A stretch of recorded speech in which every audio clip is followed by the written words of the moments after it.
ہم کشمیر کی آزادی کے ساتھ کھڑے ہیں، ایک بار پھر کشمیر کی تحریک منظم کرنے کی ضرورت ہے۔ مظفر آباد میں امیر جماعت اسلامی حافظ سعیم الرحمان کا کشمیر مارچ سے خطاب، کہا کہ ہندوتوا کے ماننے والے کبھی مذاکرات سے مسئلہ حل نہیں کریں گے۔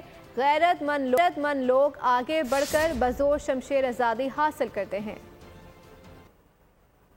کروانا ہے، مقبوضہ کشمیر کے لیے آواز بلند کرے اور کشمیر کی مکمل طور پر حق خود ارادیت کے لیے کام کرے، چاہے اس کے لیے لڑنا پڑے اور جہاد کرنا پڑے۔ کہ ہم اخلاقی حمایت بھی کرتے ہیں، ہم سفارتی حمایت بھی کرتے ہیں، ہم سیاسی حمایت بھی کرتے ہیں، لیکن کوئی شہرت پر اگر اسی طرح پیر رکھ کر کھڑا رہے گا تو وہ ہماری نظریاتی شہرت بھی ہے، جغرافیائی شہرت بھی ہے اور معاشی شہرت بھی ہے۔ وہاں پر ڈیم کے ڈیم بناتا رہے گا تو پھر اس کے بعد کشمیریوں کے حق خود ارادیت کے لیے لڑنا بھی اقوام متحدہ کی قراردادوں کے مطابق ہمارے لیے جائز ہے۔ کشمیریوں کو تنہائی کا احساس نہیں ہونا چاہیے، انہوں نے تو اپنا کام کیا ہے، انتخابات میں نریندر مودی اور بی جے پی کو مسترد کر دیا ہے۔